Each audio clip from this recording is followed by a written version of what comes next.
What is going on, guys? Jack here, and welcome back to episode number 167 of Park to Prem here with Town Lord Town. Today it is the end of season review and live com. We have one last game to play, and while you might sit here wondering, is there anything left to play for? The answer in terms of the league is no. We have done very well this year. We have wrapped up the title with a couple of games to spare. You can see here the top two goal scorers, Andrei Shvetsov and Mike Frost. Shvetsov actually with his 35 goals this season, surpassing the Premier League record for goals in a season. Not too bad for the Russian. I'm sure we'll talk more about his performance this year in the end of season wrap-up. But yes, there is still something left to play for today, and that is the record for most clean sheets in a season. The record stands at 24. We have tied the record, as have Manchester City, and so going into the final day of the season today, there is a chance that both ourselves and Man City could break the record for clean sheets. Their goalkeeper, Bergerson, keeping the clean sheets for them. He's 34 years old, in the twilight years of his career. By comparison, Morrigan, a couple of years younger. I mean, when you compare them, Morrigan, the better shot stopper, Bergerson, slightly better mentals, a little bit quicker off his line and better distribution. But yes, that's what we're playing for really today, a clean sheet in the final game. Since you were last here, we've done very well. Of course, it'd be lovely for Shvetsov to put his record beyond doubt as well. 35 goals in a season is incredible. Still room to get a few more though, maybe, in this final game against Birmingham. But yeah, since you were last here, we played 4 games, and to be honest, it's all been a little bit underwhelming. Manchester United drew as we beat Brighton, and from that point onwards, we've always been 2 points ahead of them. They are still going strong in Europe. In fact, they're in the Europa League final. But yeah, they couldn't keep up with us in the end in the league, and well, with their fixture congestion piling up and us having plenty of time between games, we've cruised through in these final few matches. So anyway, the first of these games was against Brighton. Shvetsov with 2 in this game. Leskinen also sent off here. Yeah, it was a weird game, this one against Brighton. We were the better team, as is to be expected. We got a goal very early on, and well, Shvetsov added another not too long after. And well, with this kind of game, I knew that he was in the hunt for the record top goal scorer, 34, the previous Premier League record set by, I want to say, Alan Shearer.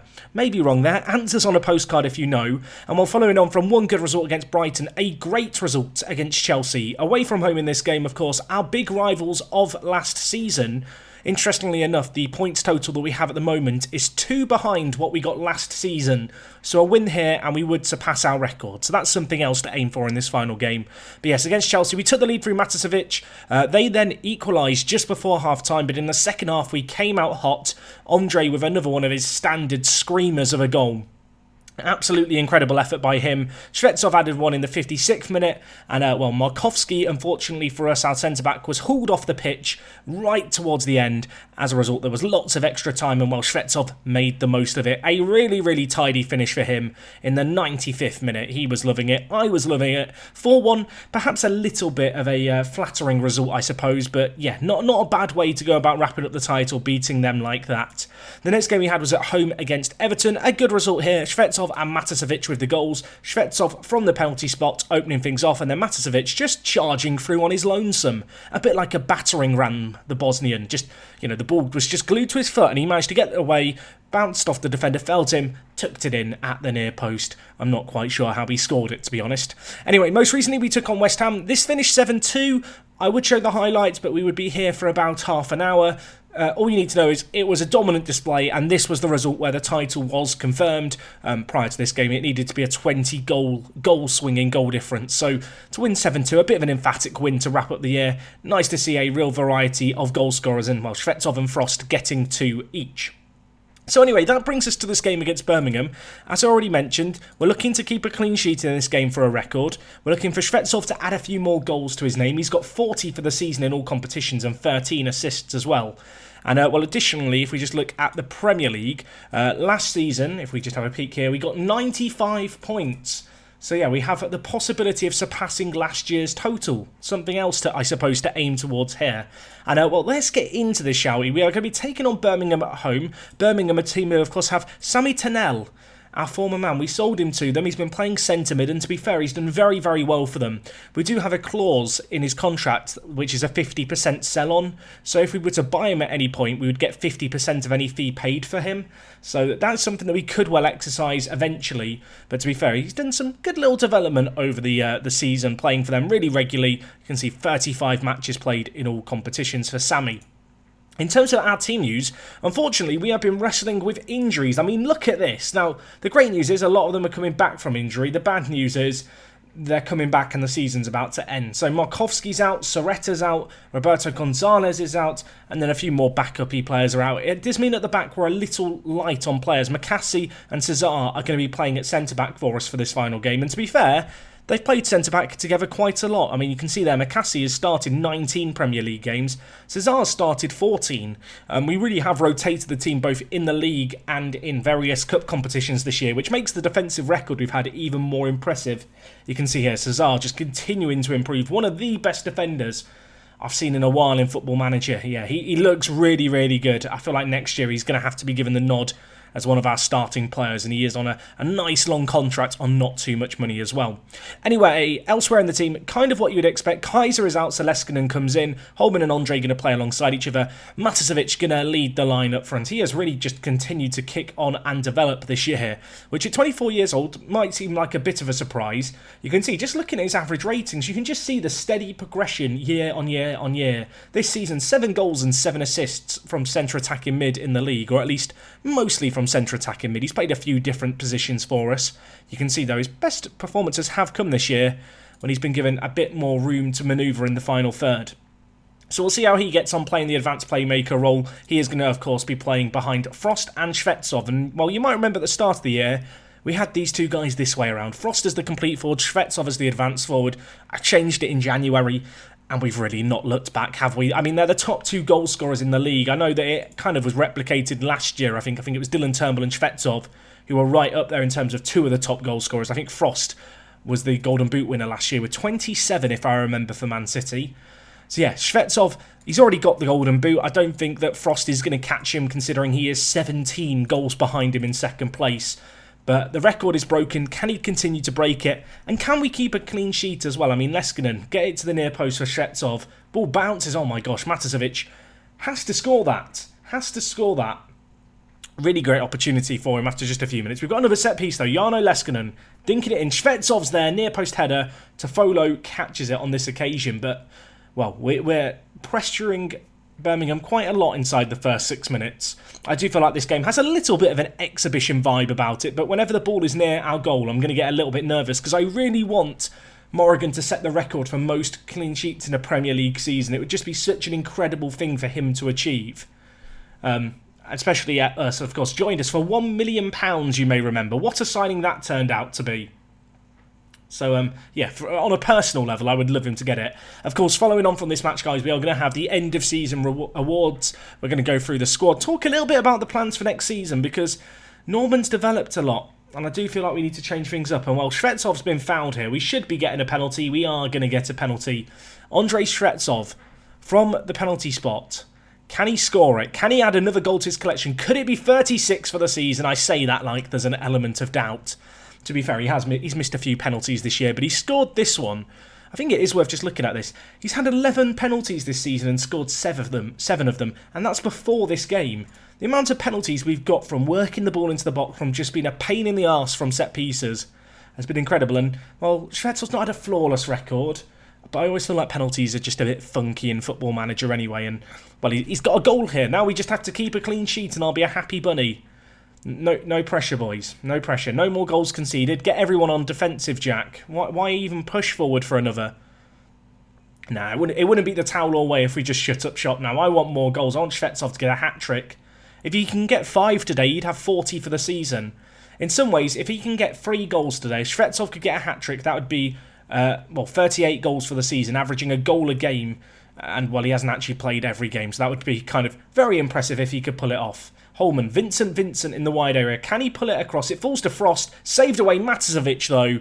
I mean, he's just alert in the box there. 13 for the season for him. I think he's our second top goal scorer, Ilya Matasevic. I really don't feel like I've praised him enough this year. He's kind of come out of his shell and just started to score goals for fun. Always seems to be in the right place at the right time, and I don't know, he's become an unlikely hero, I feel like, at centre attacking mid. It's not really a position you'd put him in. He's a tall, gangly player, and whilst he does have this incredible flair, he's not really your typical number 10. Your typical playmaker, is he? But he makes it work, and, well, he's got another goal to his collection here. Now Leskinen with a chance to whip it in. Cesar's there, hits the woodwork. He was offside. It wouldn't have counted. I mean, I'm pleased in some ways that we're putting on a show here to end the year, showing why we won the title so convincingly. 4 clear-cut chances, although it's only 2-0. Are we being kind? Are we just, being a bit chilled out, a bit lax, a bit complacent, perhaps? I'm not sure. Frost, Shvetsov, you need a hat-trick, mate, for the 38. Can he score here? He should do. Oh, my word. That finish there is such a weird one. I know he's put it wide, but how often do you see a player drill the ball that low and hard past the keeper there? I feel like half the time in Football Manager they just smash it at the keeper, whereas Shvetsov, I can't really describe it. He does stuff with his finishing I just don't see other strikers do. Anyway, Mateus Aurelio breaking on through would have been a lovely goal for him. A player who obviously put in a huge performance a couple of seasons ago now, Aurelio, has been out with an injury for a long while this year, but he's never quite captured that form that he had in his very first season. No, it's going to be Maticevic over the free kick. Oh no, it's not. It's Holman, of course. Holman back from injury. He takes it. Oh my word, he saved it as well. Yeah, I must admit, it's been so long that Holman's been out injured in this second half of the season. Of course, last episode he was slowly coming back to fitness from the bench. I've kind of forgotten what it's like to have him on free kicks. I've forgotten that he's actually a free kick taker. But anyway, Leskinen's picked up a knee injury. Let's not risk anything here, even if the board, or rather the staff, think it's a bruised knee. I'm going to have to move Holman to deep line playmaker because Kaiser's not around. And then I think we'll bring in Remy Chalet. Frost has not had a good game either. Let's bring in Cancina up top. A double change here. Part of me wants to go on more attacking to get Shvetsov a few more goals. The other part of me's thinking, keep the clean sheet, Jack. Get Morrigan the 25 clean sheets in 38 games. What an insane record that would be. I mean, it's 24 clean sheets in the season is pretty nuts, but 25's the record. And I want it. Aurelio to Andre, forward to Shvetsov. Can he tuck it away? Oh my word. Keeper gets a foot to it. Still in danger though. Vincent Maticevic smashes it straight at the keeper. Look at these chances. And clear-cut chances. Is Tanel playing today? I've not noticed him in the team. And considering how much we've been on the front foot, it's a bit odd. Oh, there he is. I mean, he's hit the woodwork. Imagine if he'd scored then. Imagine if he scored to ruin our little clean sheet record. That would have been perfect. I mean, perfect in a not good way. I guess he's playing out on the wing because he, of course, did play wing back for us. Maticevic, Shvetsov's at the back post. Cancina trying to creep it in, but it hits the woodwork and bounces away to safety. I just want to shout at them. I just want to shout demand more. Look at the response. This is definitely a game where we should have had a few more goals in hindsight, but it's been a controlling display. The only chance they had was that one from Tanel, and even then I think it was offside. Anyway, Vincent going short to Maticevic. Now with Holman. Can he get the ball in to Chalet? Maticevic, lovely build-up play here. Can he finish it? Oh my word. I mean, if I've not talked about him enough during the season, you can bet your bottom dollar that when it comes to reviewing the performance of the season shortly, he's going to be a name that we talk about. Ilya Maticevic, what a lovely piece of play here. Not an easy finish whatsoever. And he just hits it. The number 14, wearing the shirt that I used to wear back in the day. I mean, I feel like that's inspired him, if anything. It's 3-0. And it's great to see a product of our academy doing that. I know people talk about Dylan Turnbull as a product of our academy. Let's not forget that Maticevic also came through the Towler Town ranks. There's 3.5 minutes left for us to keep a clean sheet here so that Morrigan can have the clean sheet record. Please don't ruin it for him, Football Manager. Don't do me like this. Don't do me like this. The ball over to Clark. Morrigan might have to make one save here to keep the record. It's through to Woolley. Can he save it? He can once. Is it offside? Is it offside? Lino, we're going to VAR. I think it's going to be ruled out, and indeed it is. Oh, we've been let off the hook there with minutes left. And well, that'll do me. Morrigan gets the record. Shvetsov adds one more to end the season. And I mean, give him a round of applause, everyone. 97 points we finish on. Manchester United held to a draw by Coventry. That's why you're going to finish second this year, United. Look at that. What an insane performance that was there. Leskinen out for a couple of days. I can live with that. A few of our players out on loan playing good minutes, which is what you want to see. Maticevic, man of the match. Give him some praise, Jack. You were superb in front of goal, Ilya. Absolutely adore him. You can see £47.18 million added to the bank. Going to give some of that away to our players. But in terms of our bank balance right now, here is how things look. The wage budget, by the way, for next season has been set We have £800,000 free in wage budget, and we've got a transfer budget of 122 million smackaroonies. The board just want me to spend a load of money. I mean, I need to think about where we might want to improve, but to be honest, you look across the team now, we've just had a goalkeeper set the record for most clean sheets in the Premier League season. Is there really anywhere that you want to improve? Like, I know it gets talked about a lot. Replace Morgan. Morgan's really good. You don't keep 25 clean sheets in a season if you're not very good. I feel like people judge him for what you see on key highlights. And the reality is key highlights are going to show lots of goals and lots of things that look like mistakes. But ultimately, the way that Football Manager does things means they often looks like mistakes. Anyway, it turns out that unlike some previous years, straight away, we get into the end of season stuff, which is cool to see. So we don't need to jump forward. You can see here Morgan keeping a Premier League record with 25 clean sheets. I'm going to assume that Manchester City didn't keep a clean sheet on the last day of the season. Otherwise, it would be a tied record. In fact, they lost to Watford on the last day of the season. Thank you very much, Watford. Watford winning there to make sure that Arsenal don't get any European football next year. What an incredible end to the season that is for them. 25 clean sheets, Morgan. You are the best goalkeeper in Premier League history. How does it feel? The doubters, the haters, they said he wasn't good enough. They said for £1 million he wasn't going to be able to do the business. Yes, his average ratings aren't the best. He's kept 25 clean sheets in a season. He's conceded 19 goals in 38 games. And yet he's given that average rating. Football Manager doing him dirty. Liverpool sacked their manager. I mean, I don't know what to make of that. Our overall best 11. Let's have a look at this, shall we? Town or Town, overall best 11. What is Shuttleworth doing these days? He's still at Bristol, bless him. Guess he's not been able to force his Premier League move just yet. Interesting to note, I suppose, at this point that a lot of the team is starting to become dominated by some of our Premier League players. Still a few familiar names in here, of course. Morgan, Aurelio, Zaretta, all still at the club. Marlon Ox, is he still in China? Of course he is. 25 years old and playing in China in his prime. It feels a little bit unjust. Jimmy Norris at left back, currently a free agent. He hasn't got any staff attributes yet. I was going to look to bring him in as a staff member, but I guess that's not an option. Leskin and Andre there. Shuttleworth, who we just looked at. Andy Eric, Shvetsov and Turnbull. You've got Smolio, who of course is still playing for PSG. Aged 30, still keeping an eye on him, as I promised once upon a time he would return to Town Town. It will happen, I promised, before we're done. Zach Gannon retired from football, age 27. I mean, that's just a bit sad, isn't it? Andre Dazelle, still unemployed, still a staff member looking for a job. DKM, a director of football that no one is going to want to employ. Henry Kumwenda, I'm still sad that he retired. Lino Hugo, a name that I'm going to be honest, I've kind of erased from my memory. The Portuguese centre-back. Look at this little spell he's had. He went to Portsmouth and then he went and lived it up in the USA. I mean, I can't really blame him for that. He's gone off to Colorado and had a right ball of a time. And last but not least, Leighton Stuart, who is currently a scout at the club, aged 33, retired very young. But we invited him back to Town and he stuck around.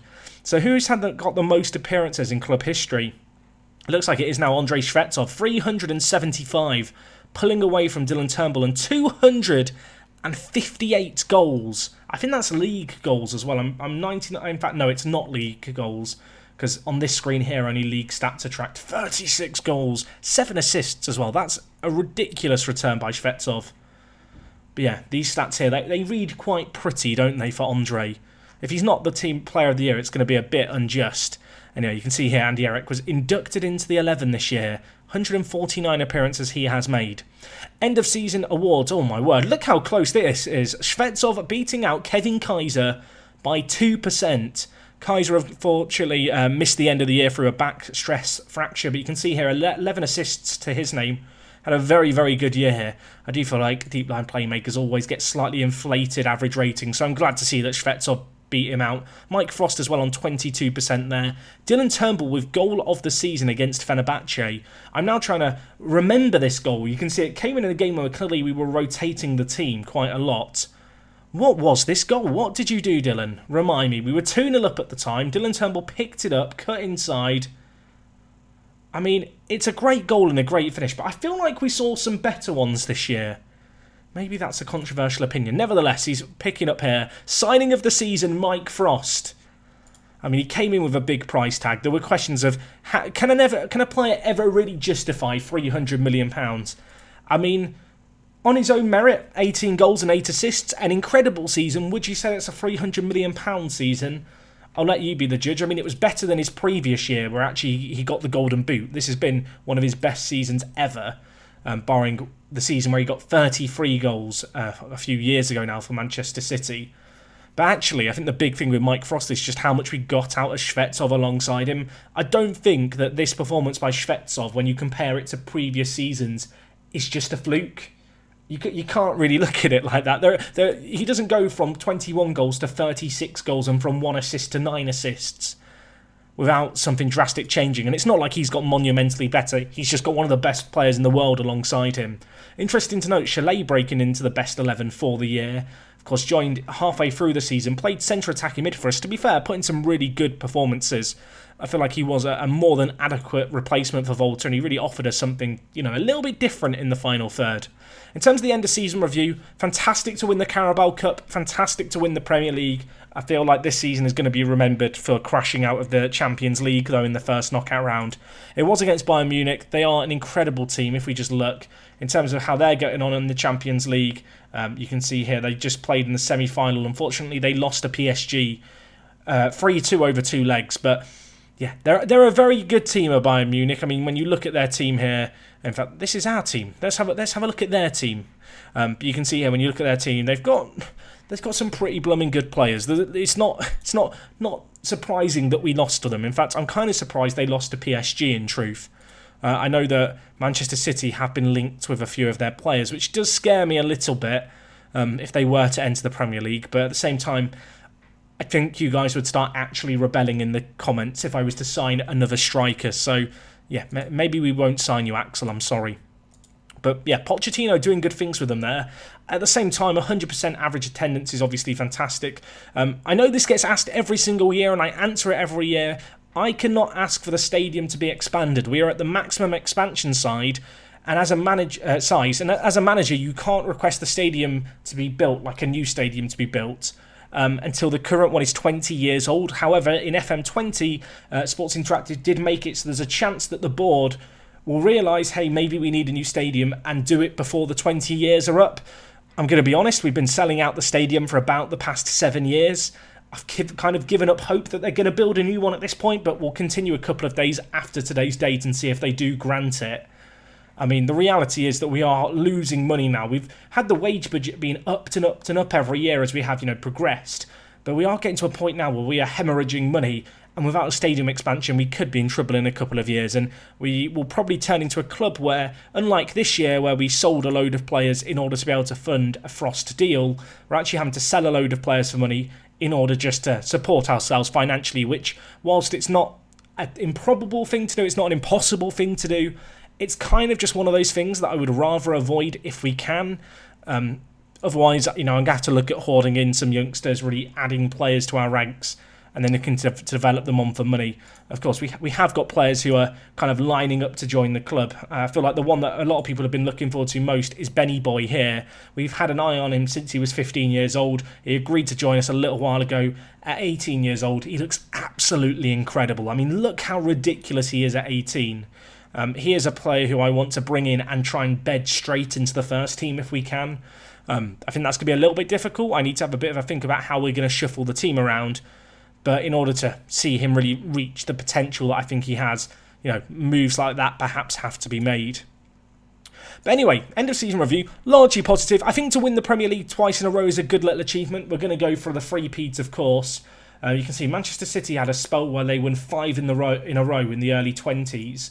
But since then, no team has been able to win it more than twice in a row. No one's really been able to establish a dynasty in over a decade. So I suppose that's going to be what we're aiming towards this coming season. But yeah, good to win the league. And it was kind of nice that it wasn't quite as tight as last year, even if it did make for a slightly anticlimactic end to the season in terms of no late season drama. It's the first time in a while where we've had nothing to play for at the end of the year.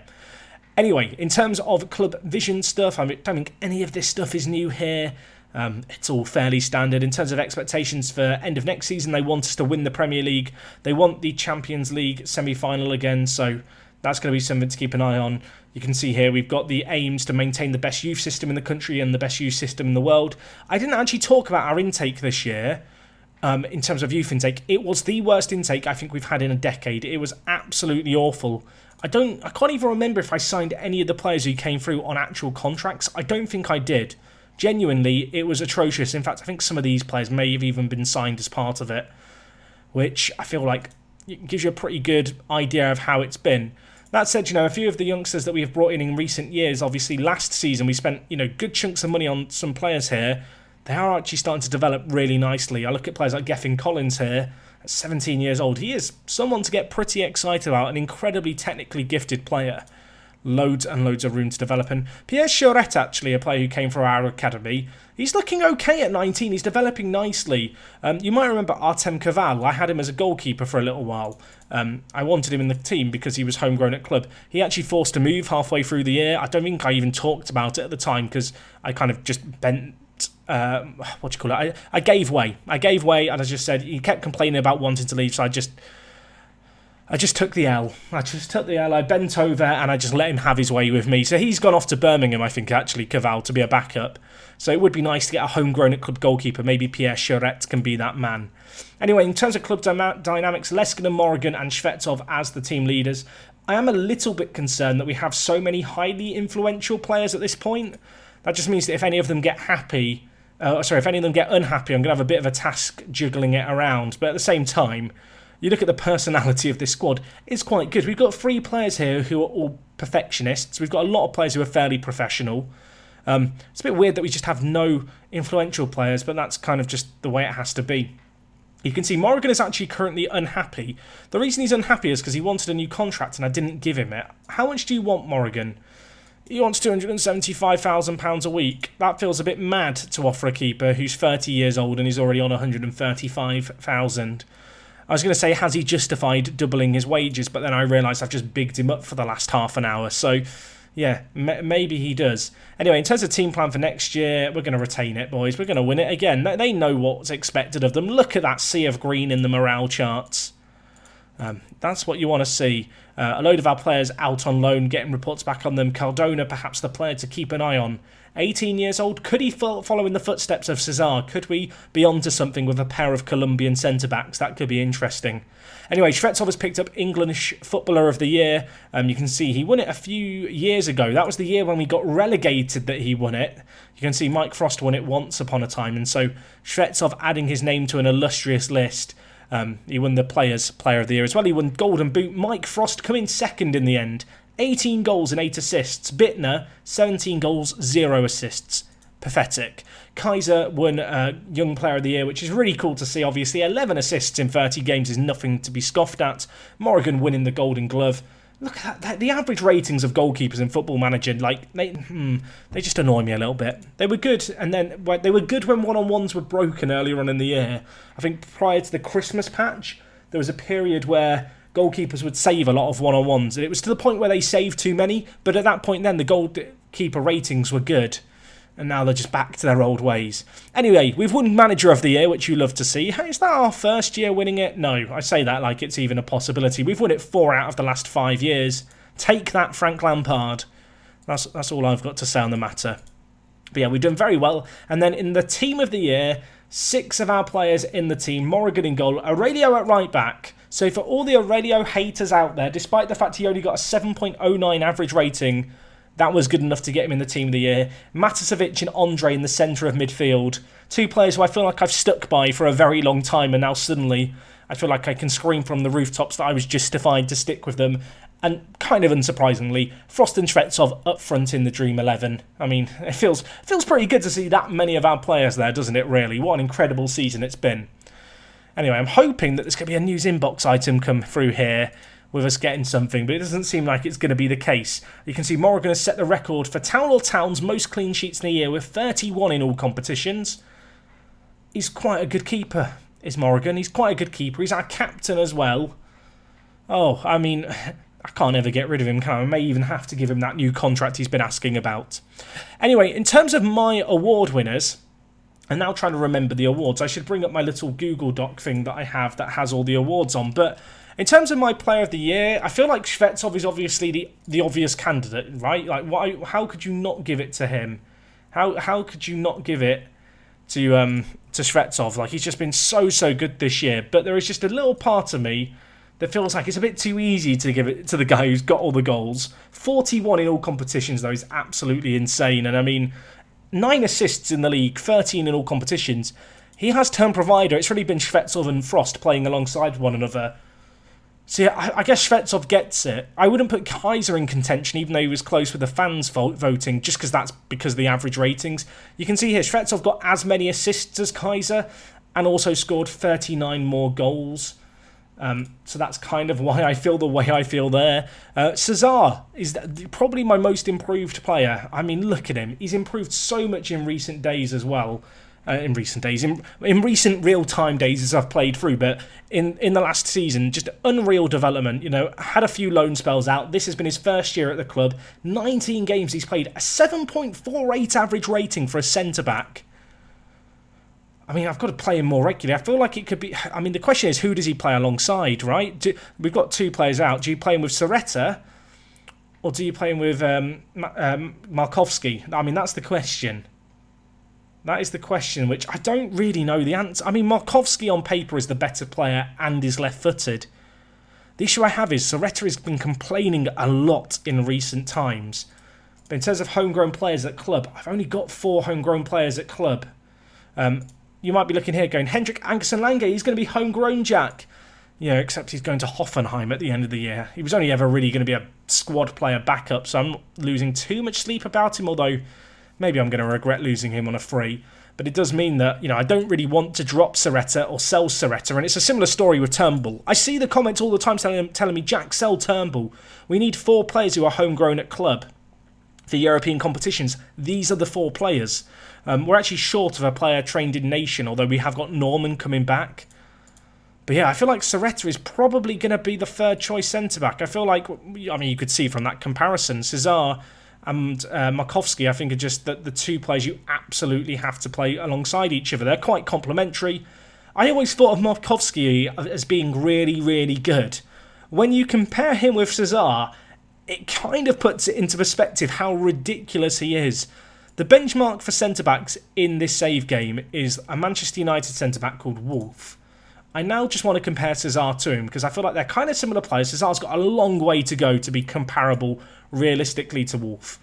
But you can see here from their polygons, like, not dissimilar players. I feel like Caesar here, he could catch up. He could catch up. Could he be the same kind of player? I mean, he's got a long way to go, but he's just turned 21. He's so ridiculously young. It's an exciting time to be at Town. My big worry really is the fact that he's considered injury prone. But yeah, I would have to have Cesar down as the most improved player. I feel like you can't even really question that. I guess the other player who you could throw in the mix would be Matasevic, who has improved a lot this year. I mean, you can see it. Every year he's had consistent improvements, but this year, 9 goals and 7 assists is really decent. I feel justified for sticking by him. I know a lot of people had question marks over Matasevic, but I feel like he really has proved a lot of the doubters wrong. In terms of my Clubman of the year, I want to give it to Morrigan. Clubman is kind of the award for player who's shown loyalty, proving the doubters wrong, you know, has proven his worth. And I feel like as club captain, to set the record for most clean sheets in the year, to set the Premier League record for most clean sheets in a season, it'd be a bit rude not to give it to him. In terms of surprise package for the year, I think I'd give it to Cesar again. I did not expect to see him improve like he did. I mean, his average ratings are absolutely phenomenal.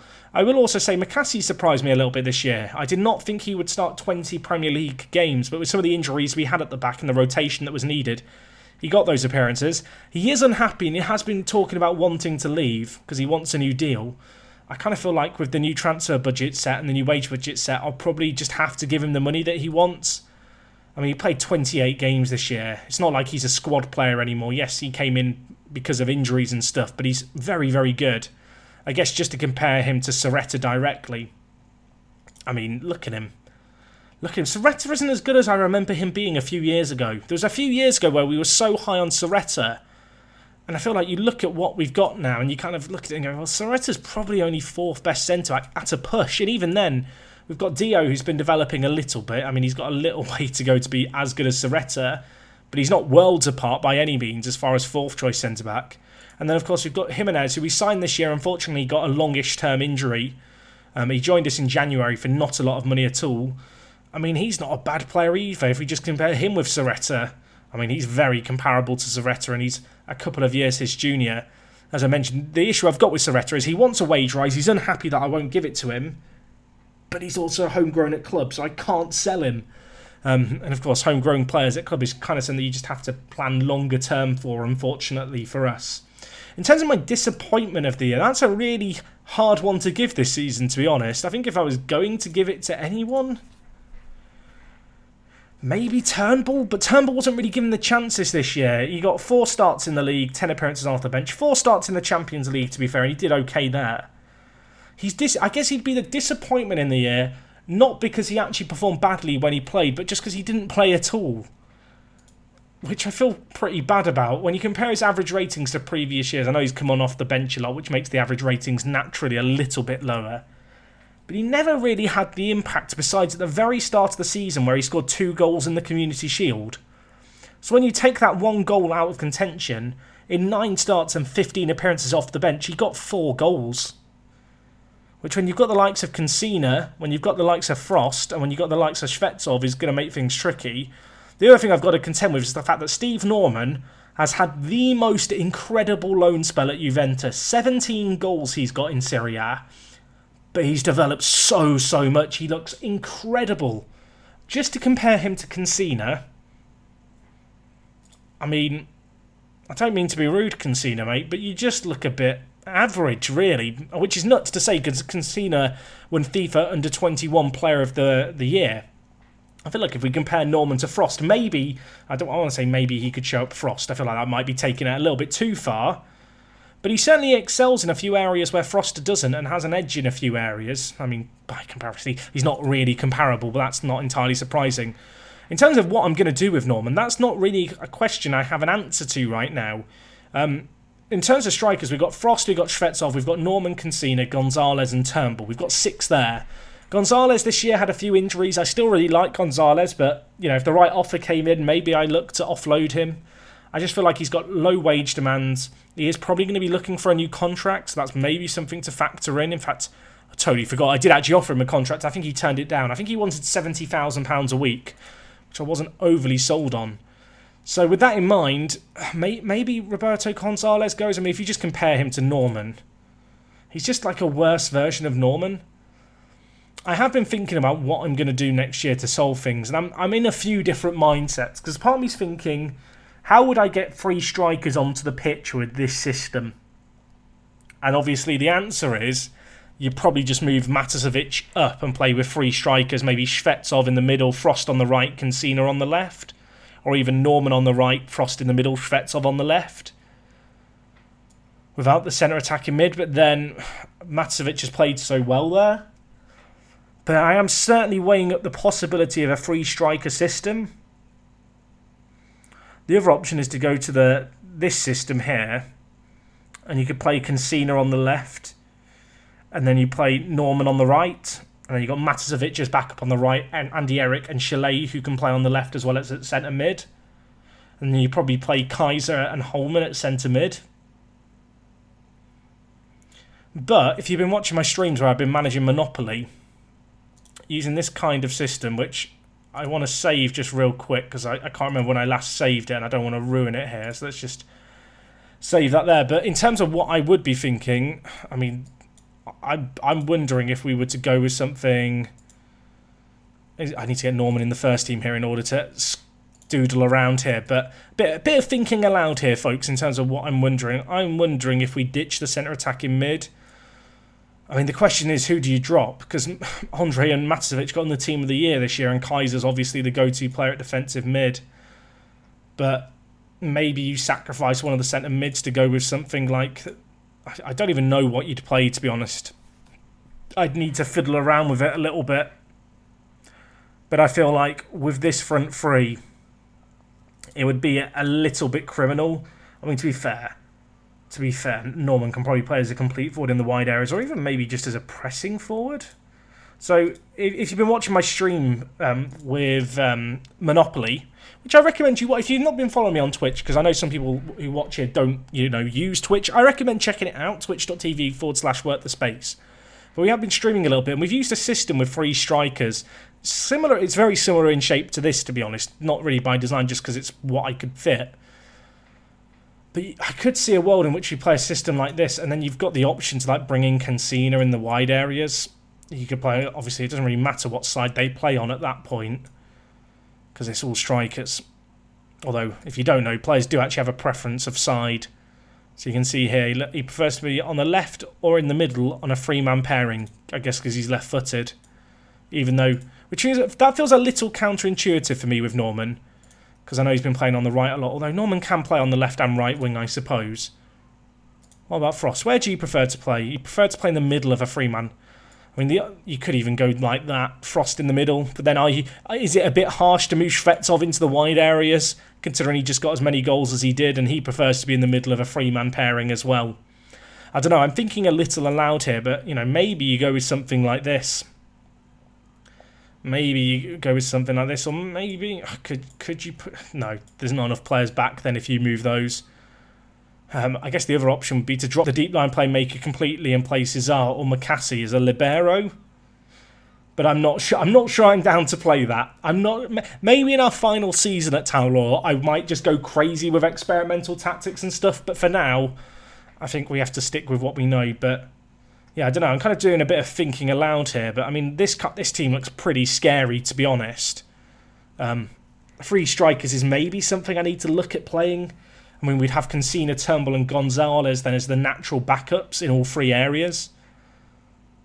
It's probably the only way that I can justify keeping all 6 of the attacking players that we have. It probably leaves us with an overabundance of centre attacking mids who don't play. And with that in mind, and with Andy Eric having 2 years left on his current contract, maybe you look to sell on Andy Eric. That might be a very controversial statement to say, though. In fact, he's not even got 2 years left on his deal. He's got 1 year left on his deal. And he really wants to be an important player. And he wants £325,000 a week. That's more than what Holman is on, for just a comparison. Now, I know Holman's had a lot of injuries this year, but if we just compare him and Andy Eric, there's not really much of a comparison here, I mean, I don't feel like Andy Eric can justify having more money than Holman is on. And whilst I can probably negotiate it down, even then, does he deserve to be in the ballpark of, 200 plus K? I guess that's a question that I need to think. But if we were to go to this system where Andy Eric ultimately is probably going to be a backup and he's going to be behind the likes of Andre, I'd imagine. I mean, you can see here, Andre and Andy Eric compared. Andy Eric has a few standout technicals that are significantly better, maybe a little bit better player going forward. But as a centre mid who needs to do some defensive work as well, I don't know if they compare. I don't know, maybe this is an option. Something like this could be what we end up settling on. There's all kinds of options. I'm trying to think how else I could play. I mean, you could you go asymmetric? Could you go... I mean, at this point we're just kind of doodling on the screen here, but could you go... I don't know. I'm kind of doodling here just to see what I can come up with. Thing is, it's going to start looking like a mess then, and I know how much some of you guys hate a mess. I feel like I played a system somewhat similar to this, maybe at Socho a few years ago. But yeah, you could possibly play something like this, and then you just play Norman or Cancina on the wing. But the more I think about it, the more I do quite like the idea of playing with 3 strikers. Even if it is a bit similar to what I'm doing on my stream save at the moment, because I think it would be really exciting to see Norman play with these guys. I mean, Norman has had a crazy year where I didn't think he'd develop as much as he did. His potential is apparent. He's currently a world-class player, and he can still improve a lot. I mean, he's a world-class striker. He's 22 years old. He's English. He's homegrown in country. I need to be making more use of him. He's on a 2-year deal as well. I should probably look to be negotiating that. And whilst he wants a lot of money, he still wants less than Andy Eric, and he almost certainly is justified in asking for as much as he wants. Don't really want to go above 230 for him. Please go down to 230. Please go. Thank you. So 230 million is still a lot for Norman, but he probably is going to be third choice striker this year. Sorry, Cancina. I did not expect Norman to do what he's done at Juventus this year in terms of development. It's pretty crazy. Pretty crazy just how much he's improved. Gives me a headache, but it's kind of a good headache to have. If you're wondering, by the way, Chalet compared with Andy Eric. You can see the direct comparison here. There. I mean, for me, I prefer Chalet just because he's a little bit better rounded. He's a year younger. He's on 185, which obviously is a lot of money, but it's just over half of what Andy Eric is asking for. And it's a long deal that he's on for another 4 seasons. So that's like a long-term option there. Yeah, the more I think about it, the more I think Andy Eric might end up going this summer, because I don't see a world in which we actually agree on a contract. Which feels a bit sad, but he played 23 games this year, and whilst he did chip in with a lot, his numbers just weren't as good as Matasevic's, and Matasevic had him out of the team, and obviously Chalet came in and also kept him out, so I just don't see a world in which he gets much use. I do really like this as an idea, though. I know some of these roles have got mixed up as I've moved players around.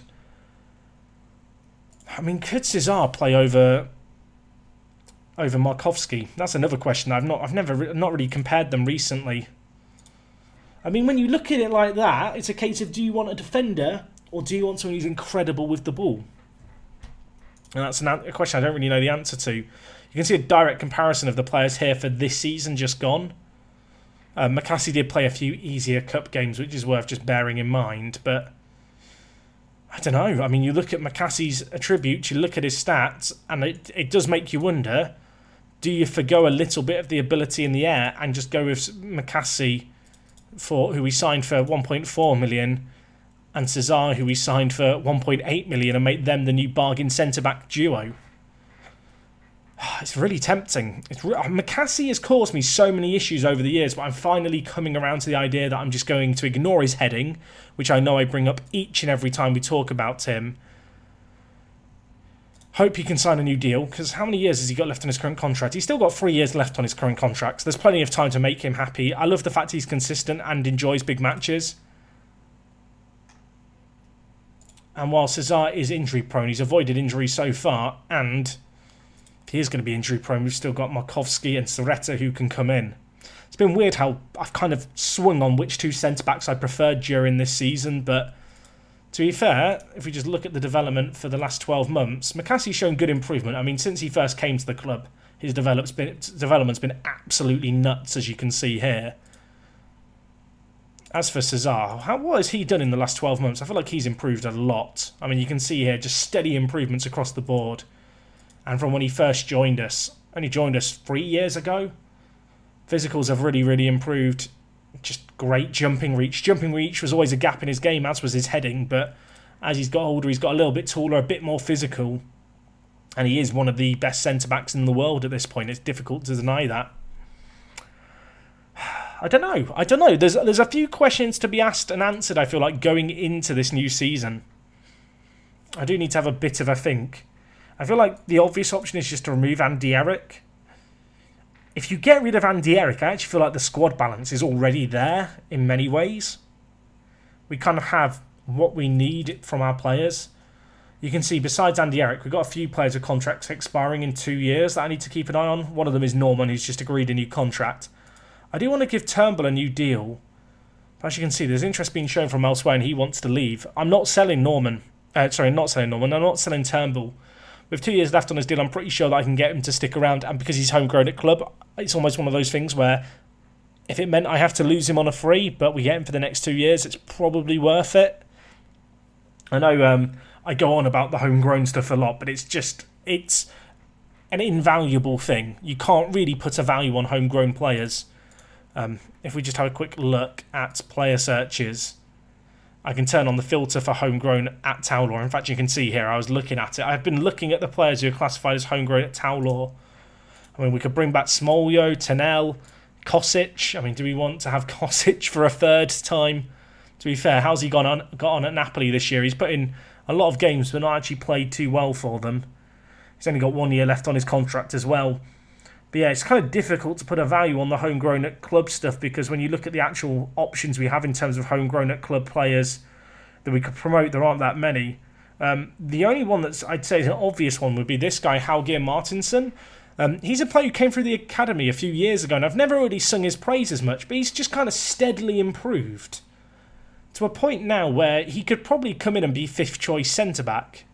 He's been playing for Barnsley in the Championship, but I do wonder if, because he's homegrown at club, if maybe he's the man to just bring in to make up the numbers. That would open up the opportunity to potentially loan out Dio, potentially sell Soretta if he's going to kick up a first, loan out Jimenez, which is something I want to do because he needs regular football. But I mean, you compare Haugeir to him, they're not worlds apart. Haugeir is a little bit younger. In fact, he's younger by 5 months. So with that in mind, maybe it makes sense to just bring him in and have him as a fifth choice player to help with the homegrown stuff, because he's pretty good and he's labelled as a wonder kid. Plenty of potential, and as we've seen with our centre-back, we've got some pretty good ones, and I feel like the fifth choice centre-back doesn't need to be a superstar. If you're wondering about Raymond Bryan, by the way, the chap who we sold for £35 million a year and a half ago now, he's not putting in very good performances for Swansea. He's valued at 15 million. You can see he's not really improved a great deal. When you look at this guy now, he's going to be 20 in a month and a bit. Would you value him as a £35 million player? I'm going to go ahead and say probably not. So I feel like we got a good deal when it comes to that stuff there. Anyway, in terms of just a little overview of player stats and stuff, you can see here the top goal scorers in the team, of course, Shvetsov and Frost, Matasevic and Kancina not that far behind. Andre also going under the radar with 9 goals this season.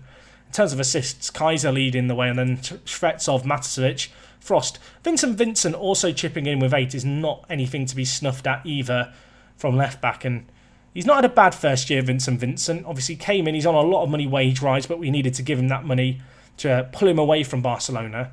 I feel like anything above a 7.0, to be honest, for a fullback is pretty good, so I've got to be happy with that. We've had a little look at the squad team dynamics and hierarchy. I guess we should have a little look at the club general overview here.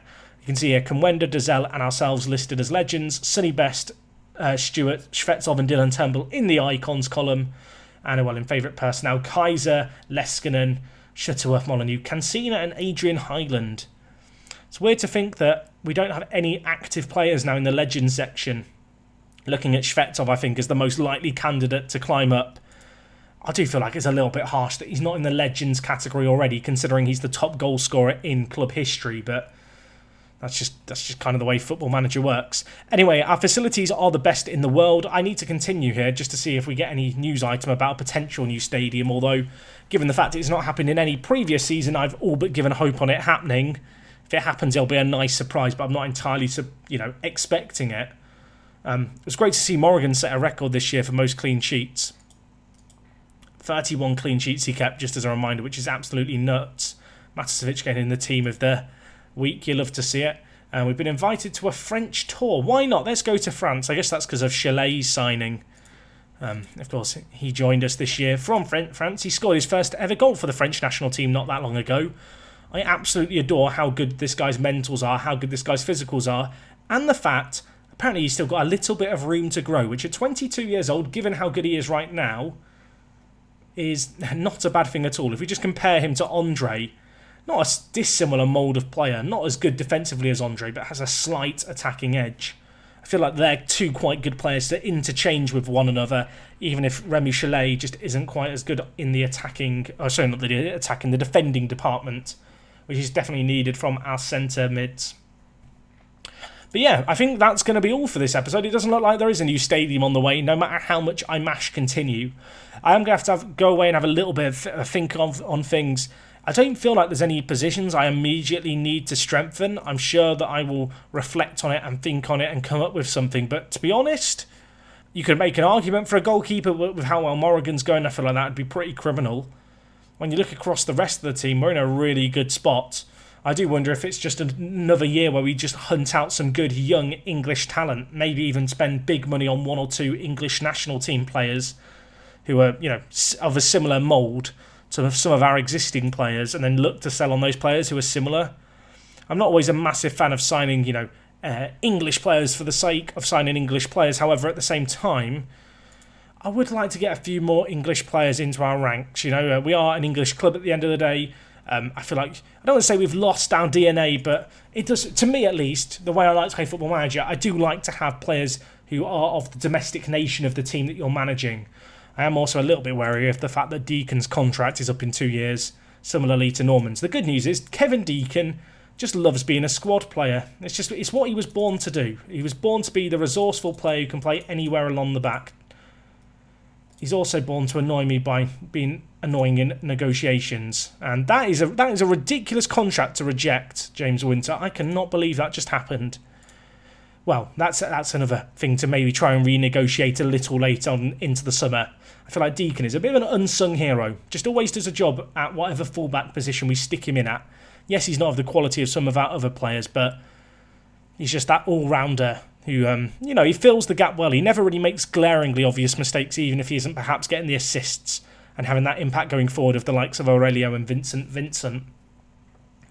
So next season, what's the aim? What is the aim next season? I think it's got to be to get further in the Champions League. I want to win the league for a third year in a row. I feel like that would be a really good achievement.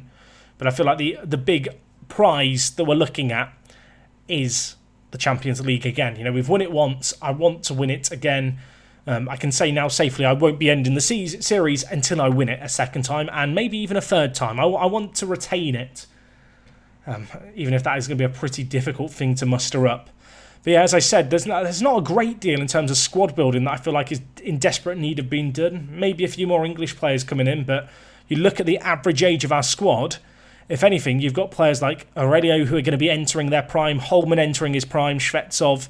They say for strikers, it's kind of the ages of 26 to 31 are entering your prime, so he's very much going into it. Of course, we've got Mike Frost in the striking department and Norman. This might be a controversial statement. Don't think we need a striker this summer. Don't think we need a striker, but we'll always look at ways in which we can improve the team, but it feels pretty difficult to improve it at this point. But anyway, guys, I'm going to wrap up things here. I feel like this was a bit more of an off-script end-of-season live-con, but maybe it was interesting to hear my tactical ramblings, a bit of my rationale and reasoning. I always find it interesting just to sit down and talk through some of my thoughts, because, you have a change of heart, like I have a little bit with the idea that actually McCassie and Cesar, whilst they have been playing as a pairing this year, actually maybe they are the pairing who should be the main centre-backs going forward. But, I don't know. Let me know any thoughts that you have on any of the stuff that I brought up. I appreciate your input. Sometimes I read stuff and I go, that's ridiculous. I don't agree with that. But very often I see comments and they go, I didn't think about that. And I feel like with 10,000 odd of you watching each and every episode, everyone would approach things differently in Football Manager. So maybe one of you has a nugget of knowledge that I'm going to steal and claim my own. So yeah, if you have any thoughts, leave them in the comments. I feel like a lot of this summer is going to be about getting new contracts sorted and not ballsing them up like I've just spent the last 20 minutes doing. But anyway, that's going to be all from me today, guys. Thank you so much for watching, as always. There may not be a Park to Prem episode tomorrow. Just be aware, obviously, it's going to be the off-season. However, I will be live on Twitch tomorrow at 5 PM British summer time. So maybe I'll see you guys there for more Monopoly action if you've been enjoying that save game.